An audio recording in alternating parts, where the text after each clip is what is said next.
안녕하세요. 고생 많으십니다.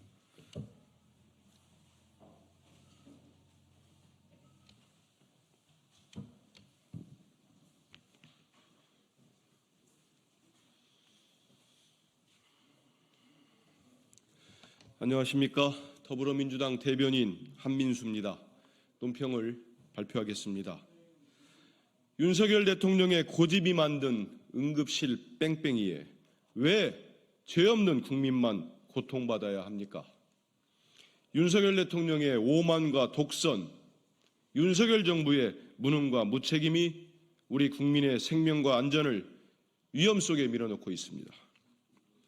2살 아기가 1시간 넘게 병원을 찾아 전전하다 의식불명에 빠지고 대통령실 인근 공사 현장에서 추락한 노동자가 응급실 뺑뺑이 끝에 사망하는 비극이 벌어졌습니다.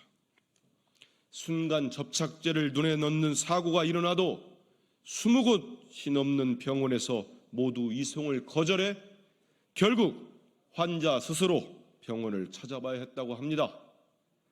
국민의 생명이 위협받고 있습니다.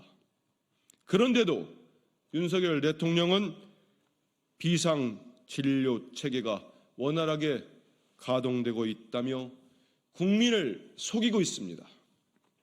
윤석열 대통령은 다른 나라에 살고 계십니까?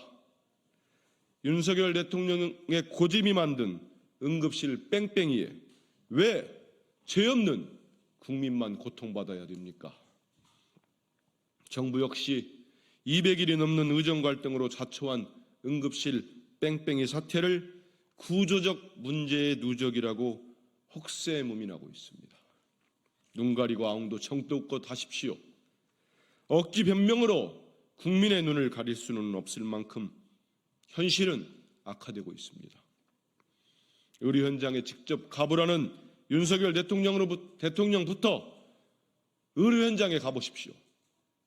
추석 연휴 의료대책, 특별대책에 만전을 기하라는 지시 한마디로 당면한 의료 공백 사태를 해결할 수 없습니다. 군의관과 공보의 투입은 지방의료 공백을 담보로 한 미봉책에 불과합니다. 정부의 무능한 대응으로 우리 국민은 극심한 불안 속에 아프지 말라는 인사를 서로 건네고 있습니다. 의료체계가 완전히 붕괴되기 전에 대통령이 정신을 차려야 합니다. 의사들을 굴복시키겠다는 생각을 버리십시오. 의대 증원은 대통령의 업적을 쌓기 위한 싸움이 아닙니다. 국민의 생명과 건강을 지키기 위한 책임임을 명심하시기 바랍니다. 윤석열 대통령이 기시다 총리의 퇴임 선물로 또 어떤 국익을 내줄지 국민은 불안하기만 합니다. 윤석열 대통령이 오는 6일 1박 2일로 방한하는 기시다 일본 총리와 12번째 정상회담을 열기로 했습니다. 기시다 총리 측의 적극적 요청에 따라 이번 방한 및 회담 일정이 성사된 것으로 알려졌습니다. 퇴임을 한 달 앞둔 일본 총리의 방한이 이렇게 우려스럽기는 처음입니다. 윤석열 정부는 혈세를 써가며 우리 국민을 상대로 후쿠시마 오염수와 관련한 일본의 입장을 홍보했습니다. 강제동원 제3자 변제안 합의, 강제동원 조선인 추모비 철거 묵인, 사도광산 세계문화유산 등재 등 얻은 것은 허울뿐인 셔틀 외교 복원이고 내준 것은 셀 수가 없는 지난 2년 반이었습니다. 이렇게 든든하게 일본 정부를 뒷받침해주니 기시다 총리가 퇴임을 앞두고도 윤석열 대통령을 찾는 것 아니겠습니까? 윤석열 대통령에게 분명히 경고합니다.